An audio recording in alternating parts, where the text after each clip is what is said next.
세상에 구원받은 것보다 더 큰 은혜는 없다. 정말 예수님을 만난 것보다 더 귀한 것은 없다. 구원을 받은 사람들이 고백을 하게 되어 있습니다. 우리가 예수님과 부귀를 비교할 수 있는가? 예수님과 명예를 이게 비교할 수 있는가? 비교할 수가 없습니다. 근데 정말 예수님을 만난 사람들은 부귀를 따라 행하지 않습니다. 정말 예수님을 만난 사람들은 명예를 쫓아 행하는 삶을 살아가지 않습니다. 내 삶에 다른 거 다 잃어버려도, 내 목숨까지 잃어버린다 할지라도 정말 예수님 한 분이면 충분하다. 그게 정말 구원을 받은 사람들의 모습이 되어야 됩니다. 우리가 하나님의 은혜를 받으면 구원받은 것이 예수님밖에는 내 삶이 없다는 것을 알게 됩니다. 그러나 은혜가 떨어지는 순간부터 우리의 삶에 예수 한 분으로 충분한 삶이 아니라 세상의 것을 구하는 삶을 살아갈 수밖에 없다라는 거죠. 그래서 우리가 하나님의 은혜로 예수님을 믿게 되고 세상의 한복판 속에서 예수님을 따라가는 삶, 주인 대신에 예수님을 따라가는 그 삶에 가장 복이 있다는 것, 마지막 이세 끝났을 때 내 인생이 복되다라고 말할 수 있는 유일한 것이 있다면 예수님을 만나서 주님을 따르는 삶의 속에서 진짜 복이 있다는 것을 기억하시며 살아가는 우리의 성도 되시기를 주님의 이름으로 축복합니다. 이 매튜 미드라는 분이 유사 그리스도인이라는 책을 적거든요. 유사 그리스도인. 유사 그리스도인의 책 위에 보면 작게 이렇게 적어놨는데, 거의 그리스도인이 될 뻔한 사람, 거의 그리스도인이 될 뻔한 사람. 한마디로 뭐죠? 그리스도인이 되지 못했다는 거예요. 거의 그리스도인이 될 뻔했는데 진짜 만나지 않은 사람에 대해서 얘기하는데, 무슨 이야기를 하나 보면 예수 믿는 사람의 흉내는 다 냅니다. 예수 믿는 사람의 흉내는 다 내는데 그 모습을 봐도 누가 봐도 예수 믿는 사람 같이 보이는데 실상은 그 안에서 예수님을 못 만난 거예요. 예수님을 만나지 못한 사람을 얘기할 때 유사 그리스도인이라고 하는데, 지식적인 동의를 해요. 예수님께서 십자가에 죽으시고 부활하시고 내 자를 위해서 죽으셨다는 것을 지식적으로 동의를 합니다. 그러나 문제는 뭐냐 보면 주님을 만난 적이 없어. 지식적인 동의가 구원을 받게 하는가? 지식적인 동의는 구원의 역사를 가져오지 못합니다. 우리가 물론 한 사람이 그리스도인이 되기 위해서는 이 머리에 지식의 빛이 임해야 됩니다. 충격적으로 내가 죄인인 것도 깨달아져야 되고, 예수님이 날리 십자가에 죽으시고 부활하신 것들이 충격적으로 이 머릿속에 빛이 임해야 됩니다. 그러나 더 나아가서 가슴에는 열이 올라야 돼요. 가슴에 열이 오른다는 게 뭐냐 보면 그 지식에 반응하는 마음의 열정이, 마음의 사랑이 일어나야 된다는 거죠. 우리가 한번 되돌아보면 예수님을 만났을 때, 아 맞아, 예수님이 날 위해서 십자가 죽으셔서 부활하셔서 이걸로 끝나는 겁니까? 정말 하나님의 아들이 날 위해서 죽으시고 나에게 생명을 주셨다면 그 생명에 대한 열정이 있고 사랑이 있는 것이 구원 받은 사람들의 모습이라는 거죠. 우리가 하나님을 바라본다는 게 뭡니까? 하나님을 바라본다는 것은 마음으로 하나님을 사랑하는 것이고, 또 삶 속에서 하나님께 순종하는 법을 배울 뿐만 아니라 하나님의 말씀에 순종하는 삶을 살아가는 것이 바로 정말 진짜 구원의 역사가 임했다라고 말씀하는 거죠. 내가 정말 예수님을 아는 지식이 있다면 행동으로 이어져야 되는데, 예수님께서 뭐라고 말씀하셨습니까? 나더러 주여 주여 하는 자마다 천국에 들어가는 게 아니라고 말씀하셨잖아요. 정말 예수님께서 나의 주인이시다 말은 하지만 그의 삶을 보게 되면 주님을 사랑하는 마음이었고 주님의 뜻대로 행하는 삶의 모습이 아니라면, 주님이 하시는 말씀은 내 아버지의 뜻대로 행하는 사람만이 천국에 들어온다라고 말씀을 하셨다면, 믿음과 행함은 절대로 분리되는 것은 아니라는 것을 말씀하고 있죠. 행함을 통해서 구원받는 게 아니에요. 믿음을 통해서 구원을 받지만 그 믿음은 주님을 향한 사랑과 순종으로 이어지게 만든다는 것을 말씀하고 있는 거잖아요. 제가 이제 지난주간 세미나를 다녀오면서 좀 깨닫는 부분이 있었는데, 바로 구원의 은혜였습니다. 구원의 은혜가 얼마나 큰가. 행함과 노력으로 안 되는데 이것을 구원을 받은 사람만이 안다는 것을 알게 되었는데, 세미나 중에 이제 한 사모님께서 함께 참여를 하셨어요. 제가 새벽에도 말씀드린 얘기인데, 한 사모님께서 이제 목사님께서 남편이 되시죠. 근데 이분이 예수님을 못 만난 거예요. 저보다 나이가 한 살이 어립니다. 한 살인데 예수님을 못 만난 거예요. 근데 상처 덩어리로 삶을 산 거예요. 한번 되돌아보시면 남편은 목회기를 가고 있는데 아내가 예수님을 만난 적이 없고 복음을 들어본 적이 없어. 이런 상태에서 있는 모습을 이제 같이 지내게 되었거든요. 그 모습을 보면서 찾게 나는 게 뭐냐 보면 이게 심각하구나. 그러나 그분은 그 자리에 오셔서 예수님을 영접하고 하나님의 자녀로 거듭나는 역사가 일어났거든요. 근데 이제 목사님께서 강의를 하시면서 그런 얘기 하시더라고요. 이 목사님과 사모님이 전도를 하러 나가셨는데 이제 만나는 사람마다 예수님을 만난 그 전도를 하는데 정말 어느 한 분을 만나서 지금 죽어도 천국 갈 자신이 있습니까? 얘기하니까 저 장로입니다. 저 장로입니다. 얘기했던 거예요. 근데 장로라고 해서 질문 못할 것 아니까 그럼 장로님 지금 죽어도 천국 갈 자신이 있습니까? 이러니까 가봐야 알죠. 진짜 우리가 만들었던 가봐야 알죠. 이 얘기가 나왔던 거예요. 정말 예수님을 만났다면 이런 얘기는 못하거든요.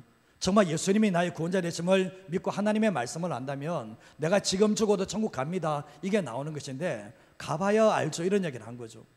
근데 그 강의를 들으면서 목사님께서 하시는 말씀이 저도 그렇게 생각하는데 오늘날 직분자 중에서 예수님을 안 만난 사람이 너무나 많습니다. 착각하지 마세요. 이 얘기를 하는 거예요.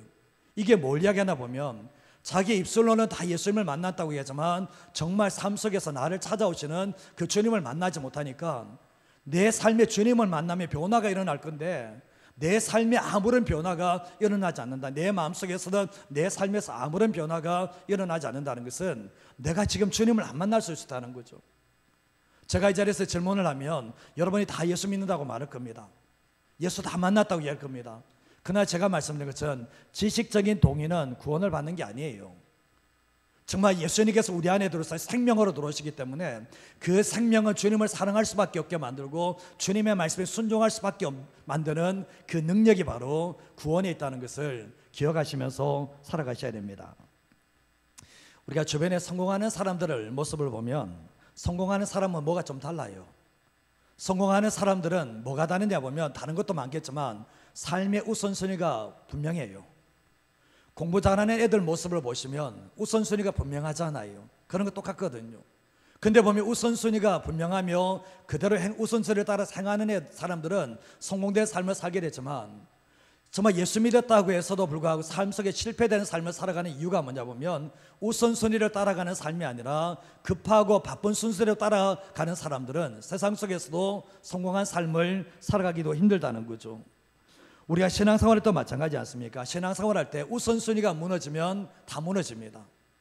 우선순위가 무너지면 다 무너지는데 신앙생활의 우선순위가 뭔지를 붙잡고 가다 보면 우리가 신앙생활을 덜이 간다 할지라도 반드시 신앙생활을 통해서 주님을 경험하고 성장하는 삶을 살아갈 수가 있게 됩니다.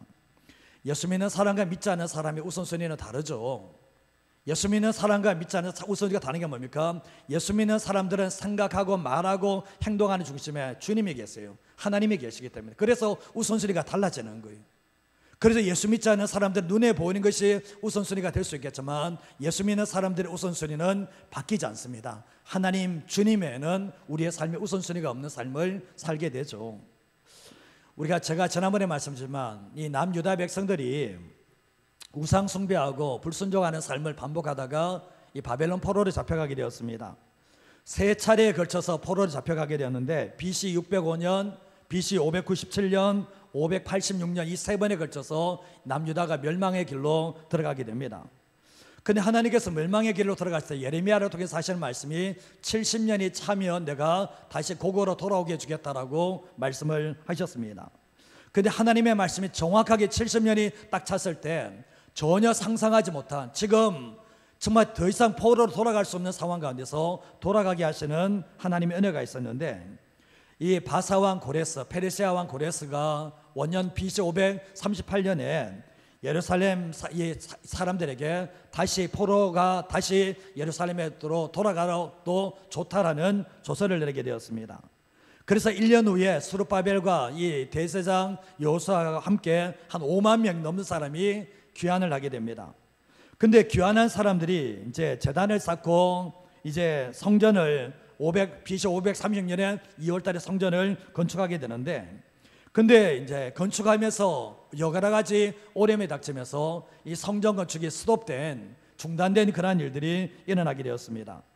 근데 학개, 스가랴, 말라기 이 선지자는 포로 이후의 선지자인데 학개와 이 스가랴는 성전 재건에 대해서 분명히 말씀하는데 학개는 특별히 성전 건축을 하다가 중간에 여러 가지 방해가 있으니까 스톱을 해버린 상황 가운데서 다시 성전을 재건해야 되고 중건해야 된다고 외쳤던 사람이 바로 오늘 이 학개 선지자였던 거죠.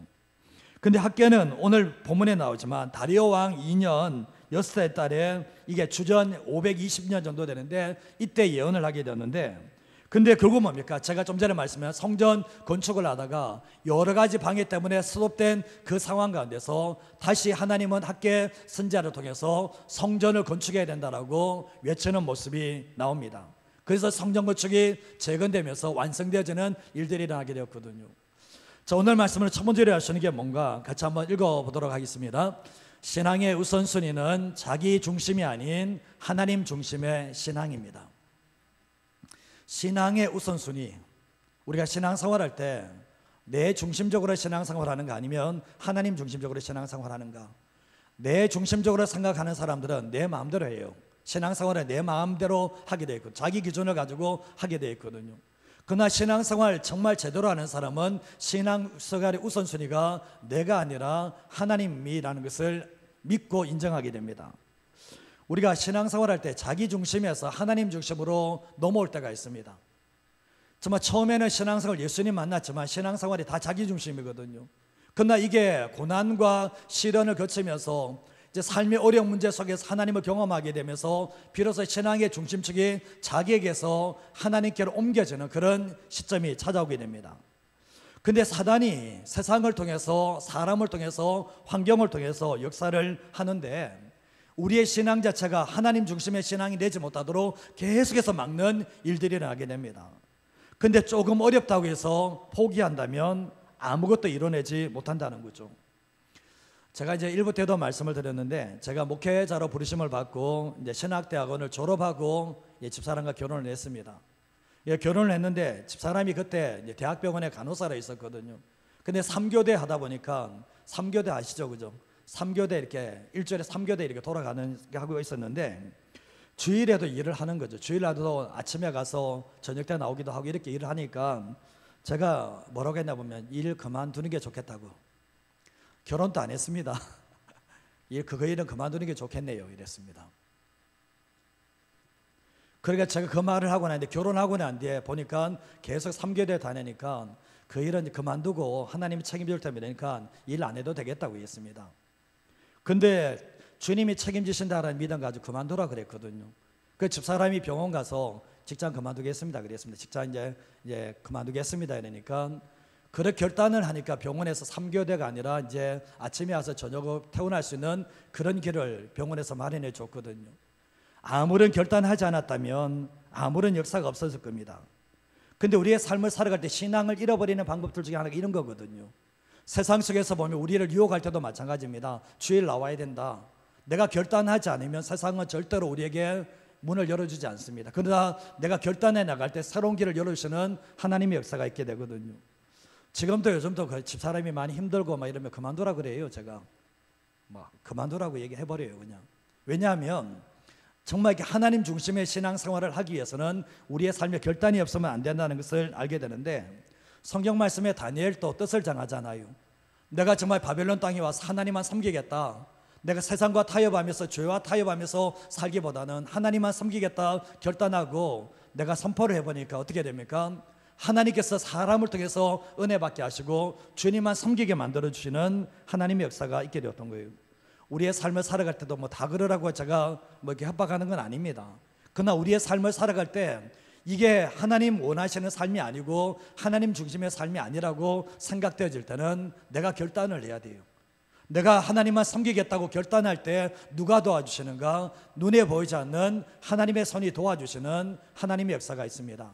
신앙생활에는 아무런 결단하지 않으면 아무런 역사도 일어나지 않는다는 것을 기억하셔야 됩니다. 우리가 솔로몬 성전을 잘 아실 거예요. 솔로몬 성전이 얼마나 화려해졌습니까? 아버지 다윗이 죽으면서 자기의 전세산 다 내놓고 헌신한 사람이 너무나 많아서 그 성전을 지어냈는데 근데 그 성전이 무너졌습니다. 바벨론에 의해서 정말 산산조각 나고 짓밟히게 되는 일들이 있었는데 이유는 잘 아실 겁니다. 금으로 지어지고 온갖 좋은 거로 다 지었던 그 성전이 정말 무너졌던 이유가 뭐냐 보면 눈에 보이는 성전은 화려하지만 눈에 보이지 않는 성전은 너무나 형편없었기 때문에 무너지게 되었습니다. 즉 이게 뭐냐면 하나님의 백성들이 하나님만 사랑하고 하나님만 섬기는 하나님 중심의 신앙을 잃어버리니까 껍데기와 같았던 그 성전은 아무런 쓸모가 없었다는 것을 알게 돼요. 하나님은 건물에 감동을 받는 게 아니잖아요. 하나님은 건물에 받는 게 아니라 하나님의 백성들의 정성과 헌신에 감동을 받는 것이고, 그 성전을 지어드렸던 하나님의 백성들이 하나님 중심의 삶을 살아가는 것을 주님이 원하셨는데 거기에 실패하고 말았다는 것을 알게 됩니다. 우리가 역대하 36장 21절에서 23절 말씀을 보시면, 바사의 고레스 왕 원년에 여호와께서 예레미야의 입으로 하신 말씀을 이루시려고 여호와께서 바사 왕 고레스 왕의 마음을 어떻게 합니까? 감동을 시켜버려요. 이방 왕인데 하나님을 알지 못한 왕의 마음을 감동을 시켜버려서 그가 온 나라에 공포도 하고 조소도 내려 이르는데, 뒤에 말씀 보면 바사 왕 고레스가 이와 같이 말합니다. 정말 이게 이제 신들의 여호와께서 세상 만국을, 하늘의 신 여호와께서 세상 만국을 내게 주셨다는 거예요. 하나님의 주권을 인정하죠. 그리고 나에게 하나님께서 명령을 하셨는데 유다 예루살렘에 뭘 건축하라고요? 성전을 건축하라고 하셨다는 거예요. 그래서 너 중에 하나님의 백성들은, 성전을 건축하고 싶은 사람들은 다 올라가라고 얘기합니다. 포로로 잡혀있는 사람을 아무런 조건 없이 하나님이 성전 건축하라고 내보내라고 그러니까 이 왕이 뭡니까? 하나님을 알지도 못하는 왕이 내보내는 일들이 일어나게 되었습니다. 그래서 축복을 해줍니다. 너희 하나님 여호와께서 너희와 함께 계시기를 원한다라고 축복을 하면서 보내주게 되었습니다. 근데 결국 뭡니까? 정말 이렇게 사람들이 서룹바벨하고 다 올라왔는데 하나님께서 성전을 건축하라고 했을 때 과거에 잃어버렸던 그 솔로몬 성전, 그 화려한 성전을 지으라는 겁니까? 그 성전을 지을 수 있는 금도 없고 준비 재료가 아무것도 없어요.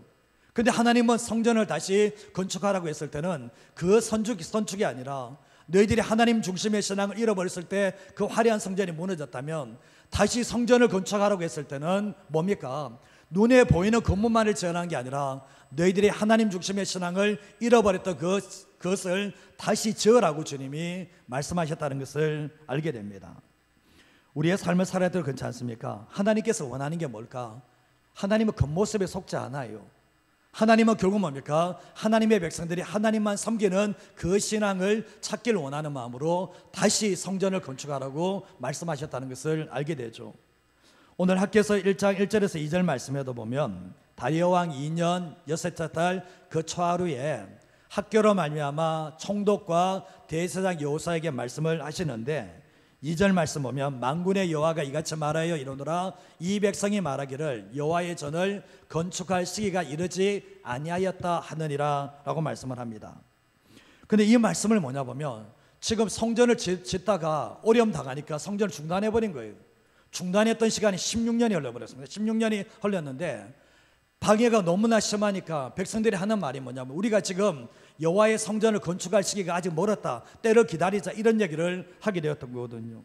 근데 결국 뭡니까? 하나님께서는 뭡니까? 다시 성전을 건축하라고 주님이 말씀하셔서 그 성전을 건축해 나가는데, 성전을 다시 건축한다는 것은 또 하나의 예배 처소를 만든다는 게 아니에요. 또 하나의 제사 처소를 만든다는 의미가 아니라 건물로서의 의미를 뛰어넘어서 정말 이스라엘 백성들이 무너졌던 우선순위, 하나님 중심의 신앙이 무너졌잖아요. 다 자기 중심의 신앙생활을 하다가 어려움을 당하게 되었잖아요. 그러나 하나님께서는 성전을 건축하라고 얘기하면서 너희가 다시 잃어버렸던 나 중심의, 하나님 중심의 신앙을 회복하라고 주님이 말씀을 하셨던 겁니다. 우선순위가 무너지니까, 정말 하나님 중심의 신앙이 우선순위가 무너지니까 성전도 다 깨어져 버리고 바벨론 포로로 잡혀오는 일들이 있게 되었잖아요.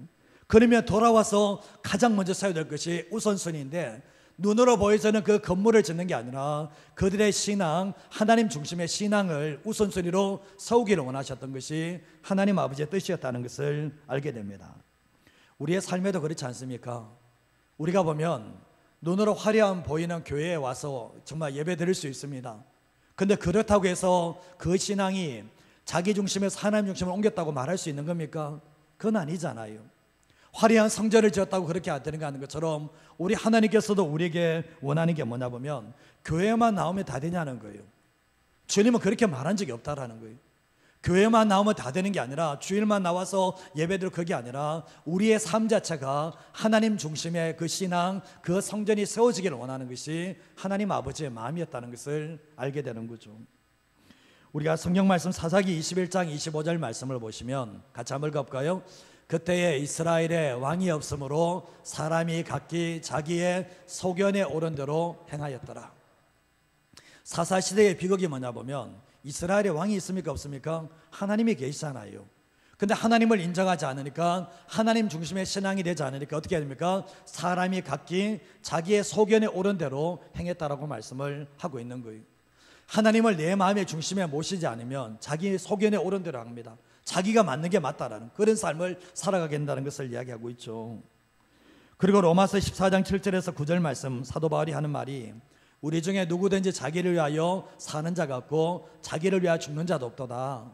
우리가 살아도 주를 위해 살고 죽어도 주를 위해서 죽나니, 그러므로 사나 죽으나 우리가 누구의 것입니까? 주의 것이라는 것을 얘기합니다. 그러면서 이를 위하여 그리스도께서 죽었다가 다시 살아나셨으니 그 죽은 자와 산 자의 뭐가 되십니까? 주가 되게 하시기 위해서 우리를 구원하셨다라고 말씀합니다. 예수 믿는 사람이, 예수님을 진짜 믿는 사람은 뭡니까? 신앙이 어릴 때는 신앙생활하면서도 모든 초점이 다 자기에게 있습니다. 그러나 신앙이 성숙해지게 되면 중심이 바뀌거든. 자기 중심에서 하나님 중심으로 바뀌는 것처럼, 하나님께서 이스라엘 백성들에게도 원했던 게 뭐냐 보면, 다시 성전을 건축하라는 것은 너희 중심의 신앙이 아니라 하나님 중심의 신앙으로 다시 세워지기를 원하는 마음으로, 건축하기를 원하는 마음으로 성전을 지으라고 말했던 겁니다. 우리가 이 자리에서도 보면 정말 신앙 자체가 하나님 중심의 신앙이 잘 만들어진 분이 계실 겁니다. 그러나 반대로 어떤 사람들은 하나님 중심의 신앙이 아니라 여전히 신앙생활을 한다면서 자기 중심의 신앙을 한다면, 주님이 하시는 말씀은 다시 성전을 건축하라고 말씀하신다는 거죠. 우리의 삶을 살아갈 때 자기 중심적인 신앙생활을 하면, 신앙생활할 때 주님의 살아계심을 경험하지 못해요. 그러나 하나님 중심의 신앙생활할 때 하나님의 살아계시고 우리의 삶 인도하시는 그 좋으신 하나님을 경험할 수 있다는 것을 기억하시면서 살아가시기를 주님의 이름으로 축복합니다. 두 번째로 할 수 있는 게 뭔가 읽어보겠습니다. 신앙의 우선순위는 먹고 살아가는 문제가 아닌 하나님 나라의 사명입니다. 우리가 보면 먹고 살아가는 것, 생존의 문제죠. 생존의 문제가 저는 중요하지 않다라고 말하는 건 아니에요. 그러나 예수 믿지 않는 사람들은 먹고 살아가는 이 생존의 문제가 전부입니다. 그러나 예수 믿는 사람들에게는 이 생존이 전부는 아니에요. 사명을 위해서 생존이 필요하다는 것을 알게 되는데, 어떤 분들은 보면 이 사명을 넘어, 이 생존을 넘어 사명의 눈이 열린 분이 계세요. 성도님들 가운데 그런 기도 하시는 분이 있거든요. 하나님, 내 남은 인생 하나님의 나라와 의를 위해서 살게 해주십시오. 하나님, 내가 있는 직장 속에서 영혼들을 살려내며 영혼들을 구원하는 삶을 살게 해주십시오. 이렇게 기도하시는 분들이 뭐냐 보면, 사명의 눈이 열리신 분들은 이 기도를 해요. 내가 있는 곳에서 하나님의 나라와 의를 드러내게 하옵소서. 내가 있는 곳에서 내 직장 생활이 생존의 터가 아니라 사명의 터가 되고 영혼 구원의 터가 되기 위해서 기도하시면서 하시는 분들은 사명이 열린 거예요. 그러나 그게 열리지 않은 사람들은 내가 직장 생활하든 내가 어느 곳에 머물든 그것은 먹고 사는 문제에, 거기에 초점을 둔다는 것을 알게 됩니다. 우리가 하나님을 믿고 하나님의 말씀을 믿어야 되는데, 우리가 하나님과 그분의 말씀을 믿지 못하면 예수 믿는 사람들도 불신자의 모습처럼 살아갈 수 있다는 것을 알게 됩니다.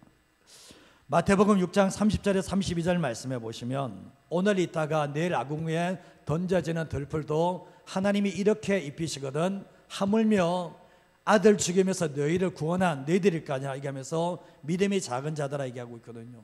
31절 말씀에 넘어가 보면, 그러므로 염려하기를 무엇을 먹을까, 무엇을 마실까, 무엇을 입을까 염려하지 말라고 얘기하면서, 정말 이는 다 이방인들, 예수 믿지 않는 사람이 구하는 거다 얘기하면서 너희 하늘 아버지께서 이 모든 것이 너희에게 있어야 될 줄을 안다라고 말씀을 합니다. 예수님은 예수님의 길을 따라가는 사람들에게 먹고 마시는 것에 대해서 염려하라 그럽니까? 하지 마라 그럽니까? 하지 마라 그러죠. 정말 들풀도 공중의 새도 벽화파도 주님이 다 먹고 입히신다는 거예요. 그러면 하물며 아들 죽이면서 너희를 내가 살려냈는데 너희일까 보냐 얘기하면서 염려하지 말라고 하면서 이 먹었고 마시는 그 생존 때문에 염려하는 것은 믿지 않은 이방인들이 구하는 것이라고 분명히 말씀을 합니다. 하나님께 맡길 줄 알아야 된다는 거예요. 학개서 1장 3절에서 5절 말씀을 보시면 여호와의 말씀이 학개에게 임하는데 이 성전이 정말 지어지다가 16년 동안 이게 방치된 상황 가운데서 이런 상황이 있는데 이 성전이 이렇게 함께 되었는데 너희가 이때에 화려하고 잘 지은 판벽한 집에 거주하는 것이 옳냐고 묻습니다. 성전이 이렇게 무너져 내려가 너희 집이 잘 사는 그게 옳냐고 얘기합니다. 그러면서 5절 말씀에도 그러므로 이제 만군의 여호와가 이같이 말하노니 너희는 너희의 행위 소행을 살피라고 말씀을 하고 있는 것입니다. 결국 뭡니까? 하나님께서는 지금 성전 다 무너져 있는 상태에서 정말 초라하기 그지없는 이 모습 있는데 너희 집은 너희는 잘 살고 먹고 지내는 것이 과연 옳은 거냐? 주님 이 말씀을 하고 계시는 거거든요. 6절 말씀에 보면 너희가 많이 뿌릴지라도 수확이 적으며 먹을지라도 배부르지 못하며 마실지라도 흡족하지 못하며 입어도 따뜻하지 못하며 일꾼이 싹을 받아도 그것을 구멍 뚫어진 전대 아무리 넣어도 떨어져 버리니까 다 빠져나가는 일들이 일어난다고 말씀을 하고 있거든요. 결국은 뭡니까? 심령의 만족도 없고 결국은 뭡니까? 가지면 가질수록 더 메마른 삶을 살아갈 수밖에 없다라고 말씀하고 있거든요. 그러면서 7절과 8절 말씀 다 한번 읽어볼까요? 만군의 여호와가 말하노니 너희는 자기의 행위를 살필지니라 너희는 산에 올라가서 나무를 가져다가 성전을 건축하라 그리하면 내가 그것으로 말미암아 기뻐하고 또 영광을 얻으리라 여호와가 말하였느니라. 성전 건축하는 거 스톱해버리고 뭐하고 있습니까? 자기의 상전이어서 먹고 마시는 것 때문에 자기의 집을 화려하게 잘 꾸미고 그렇게 삶을 살았잖아요. 근데 하나님이 하시는 말씀이 그게 옳냐는 거예요. 그게 옳은 거냐는 거예요.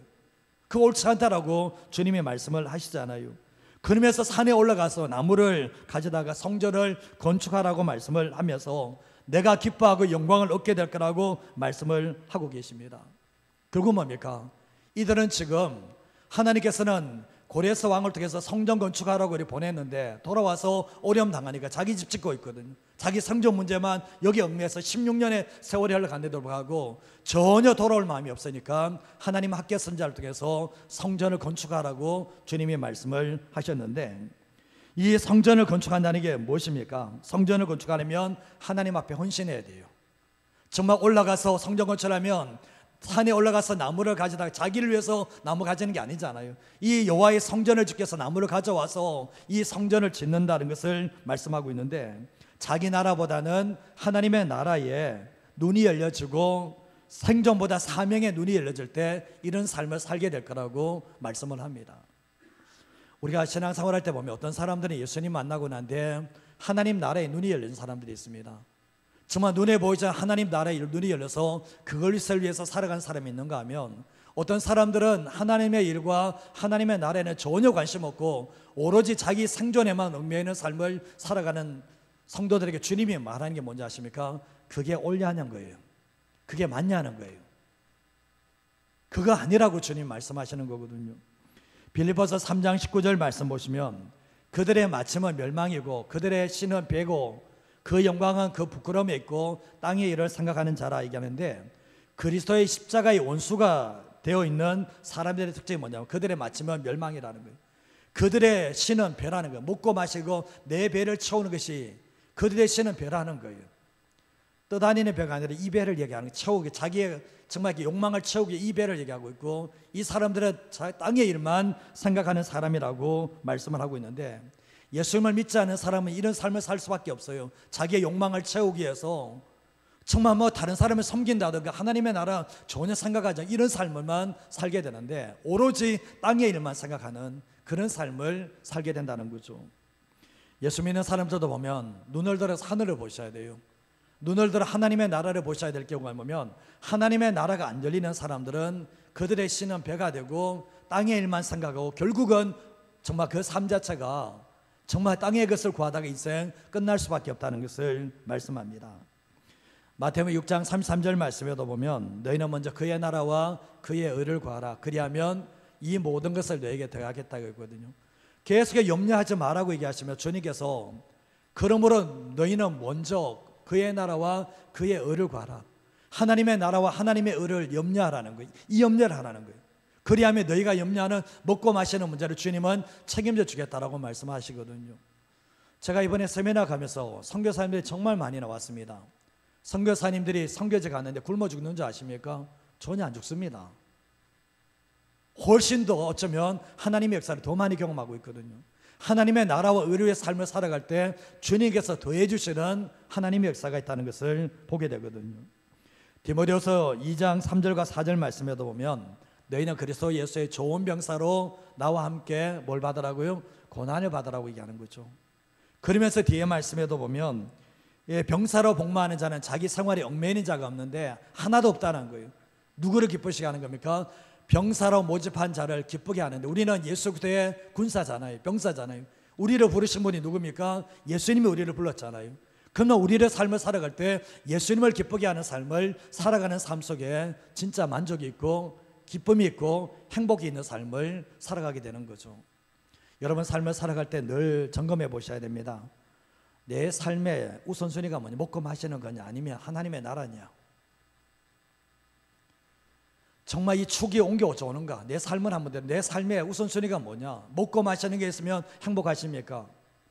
아니면 정말 내가 하나님의 나라와 의로의 삶을 살아가는 것이 행복한가 보면 오늘 말씀해 보면 이 사람들이 돌아와서 먹고 마시는 거 자기의 집이 다 잘 되지만 그거 뭐라고 하십니까? 구멍 뚫어진 전대와 같다고 하잖아요. 다 빠져나가 버리고 심령에 만족이 없다라고 말씀하고 있잖아요. 제가 장담합니다. 예수 믿어도 먹고 마시는 데 초점 두는 사람은 행복 없어요. 공허합니다. 그리고 끊임없는 욕심, 끊임없는 욕망들이 도로 차게 있거든요. 그래서 오늘 말씀에 보면 신앙의 우선순위는 먹고 사는 문제에 달린 게 아니라 하나님 나라의 사명을 감당하는 데 있다는 것을 기억하시면서 살아가는 하나님의 사람 되시기를 바랍니다. 한 번만 경험해 보세요. 정말 하나님의 나라를 위해서 내가 쓰임받는데 이게 얼마나 기쁜지 한 번이라도 경험해 보세요. 한 번 경험해 보면 이게 열립니다. 그러나 이게 열리지 않는 사람들은 끊임없이 땅의 일만 생각하고 살기 때문에 그게 정말 어리석은 삶을 살게 된다는 것을 기억하시면서 살아가시기를 주님의 이름으로 축복합니다. 마지막 한 가지만 전하면 한번 읽어볼까요?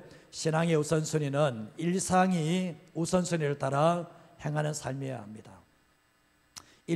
평범한 일상이 우선순위를 따라서 행하게 될 때 그 사람의 신앙이 잘 잡히게 되어 있습니다.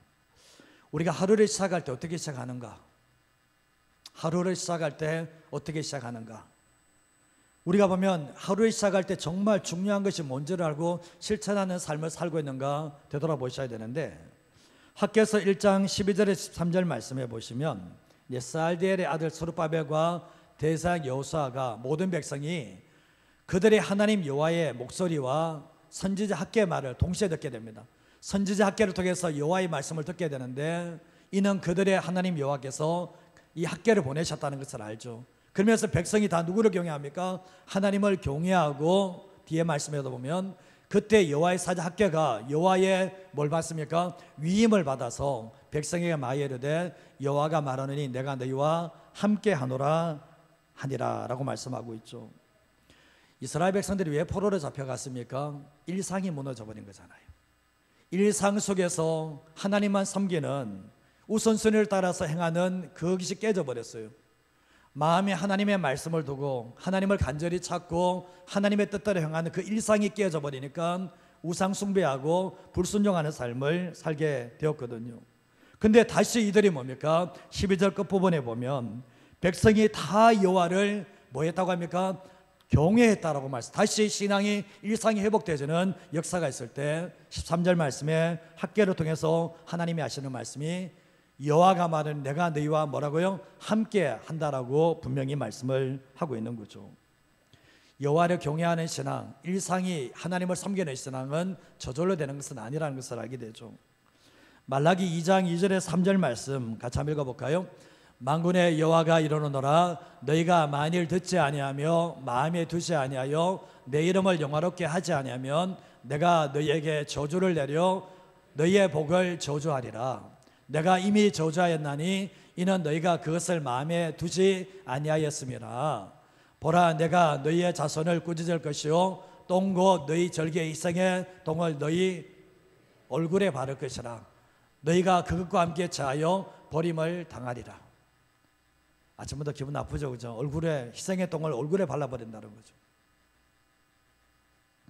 근데 앞구절 2절 말씀에 보면 너희가 만일 듣지 아니하며 내 말을 너희 마음에 두지 아니하며 내 이름을 영화롭게 하지 아니하면 내가 너에게 뭘 내립니까?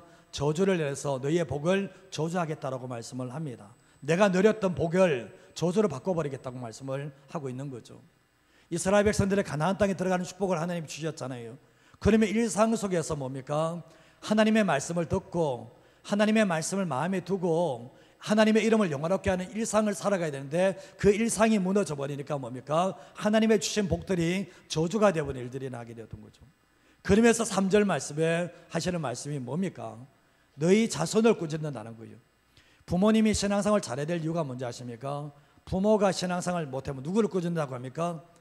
자손을 꾸짖는다고 얘기해버려요. 이게 무서운 거예요. 내 자녀들을 위해서 부모가 신앙생활을 잘해야 돼요. 내가 신앙생활을 못하면 내 자식이 어려움을 당하는 거예요. 꾸짖으면 당한다 얘기하고 있죠.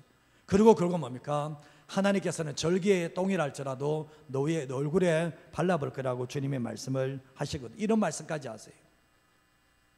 그리고 이제 말라기 3장에 들어가면 우리가 잘 아시다시피 우리가 언제 하나님을 경외하지 않았습니까 했을 때 주님의 11조 문제를 딱 들고 돌아옵니다. 11조와 헌물에 대해서 딱 얘기 나오거든요.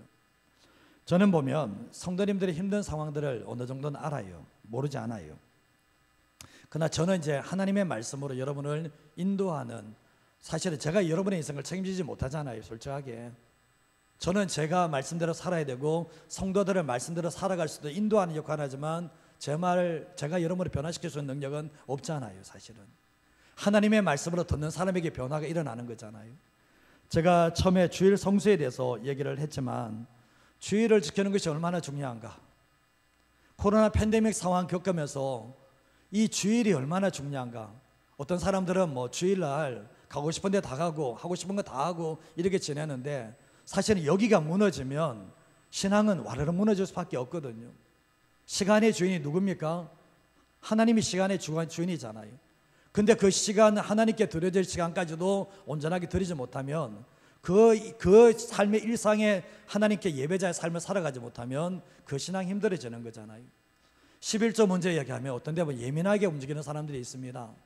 그리고 11조 이야기하면 자꾸 죄책감을 느끼는 사람들이 있습니다. 저는 그렇게 생각합니다.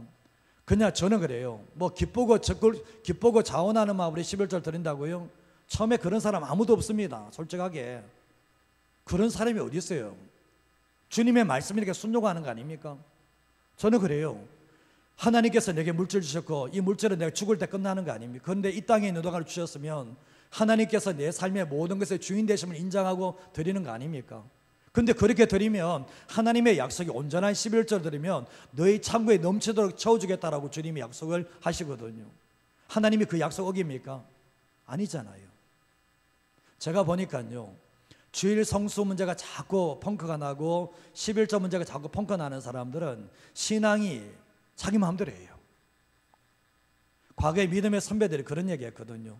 11조 때 먹으면 반드시 새 나가는 것이 있을 거다. 제가 보니까 교회 안에서 저 사람은 정말 일을 열심히 하는 것 같아요. 다 새. 이런 일이 있을 수 있거든요.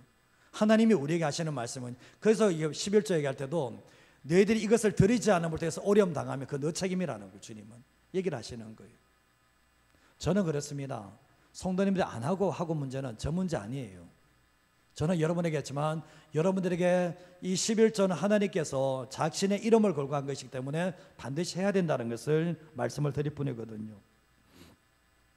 우리가 보면 제가 이제 지금까지 보니까요, 이 젊은 세대가 다 그런, 우리 교회 젊은 세대 그런 분은 없지만 나가신 분들이 11조 어떤 걸린 분들이 한두 명이 아니었어요. 사실은 제가 말씀을 드리지만 거의 다 여기 걸려요. 정말 심각합니다. 갈수록 더 심각해요. 돈이 주인된 사람은 그 돈이 아까워요. 시간이 자기의 시간이라는 생각하면 주일은 와도 되고 안 와도 되고 이런 걸로 막 바뀌어버리거든요. 이게 문제가 터지는 거예요. 그런데 저는 그렇지만 11조 드린다고 해서 주일 성수해도 신앙생활 잘한다 이걸 얘기하는 게 아니에요. 이거는 기본 베이스예요. 예수 믿는 사람들은 시간의 주인이 하나님이시고 물질의 주인이 하나님이시다. 이 베이스를 깔자는 것이지 이것이 신앙생활을 다 잘한다 그렇게 말한 적은 없어요. 제가 시편 143편 8절 말씀 같이 한번 읽어볼까요? 아침에 나로 하여금 주의 인자한 마음을 듣게 하소서. 내가 주를 의뢰함이니이다. 내가 다닐 길을 알게 하소서. 내가 내 영혼을 주께 드림이니이다. 이게 다윗의 일상의 시작이에요. 다윗의 평범한 일상의 시작이 어떻게 하냐? 아침에 나로 하여금 뭘 듣습니까? 주의 인자한 말씀을 듣게 하소서. 하나님의 말씀 앞에 씁니다. 그리고 내가 아침에 하나님 말씀을 다하면서 주님을 의지하고 신뢰하는 법을 배웁니다. 그리고 내가 다닐 길을 알게 해달라고 하나님께 기도합니다. 오늘 삶을 살아갈 때 누구를 만날지 어디를 갈지 정말 인도에 알게 해달라고 기도합니다. 그리고 내 영혼을 주님께 올려드리는 그 기도를 매일의 삶 속에 합니다. 일상의 우선순위가 말씀을 붙잡고 있고 일상의 우선순위가 기도하고 있고 자기의 영혼을 맡게 되는 일상생활을 하나님께 올려드리고 있는데 예수님도 마찬가지지 않습니까? 예수님이 새벽 미명에 기도하시잖아요. 그리고 하나님의 뜻을 분별하시잖아요. 하루의 삶을 살아갈 때 자기 마음대로 움직이시는 게 아니라 하나님의 뜻을 따라서 움직이는 삶의 체질이 바로 예수님의 체질이었다는 것을 알게 되죠. 예수님도 보면 뭡니까? 시간과 장소를 정해놓고 기도하십니다. 시간과 장소를 정해놓고 기도하십니다.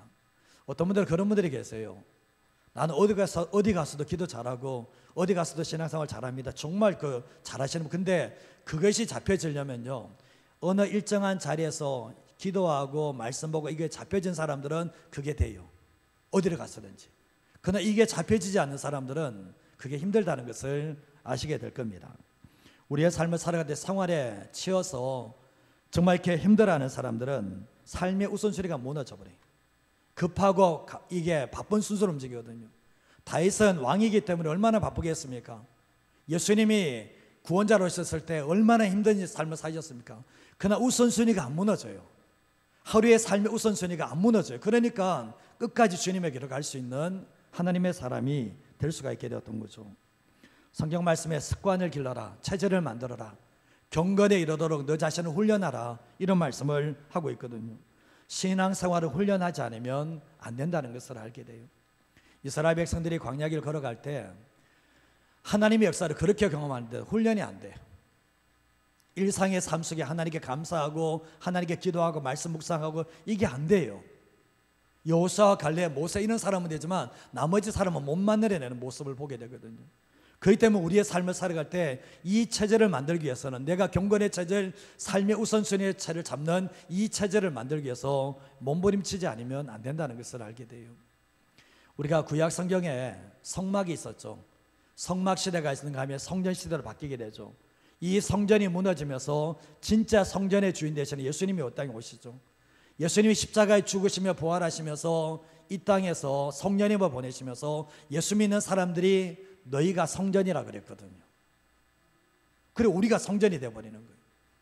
성전은 결국 뭡니까? 예수님을 주인으로 모시고 성령께서 임하시는 것이 바로 성전인데 결국 뭡니까? 우리가 성전된 우리들이 어떻게 삶을 살아가야 될 건가?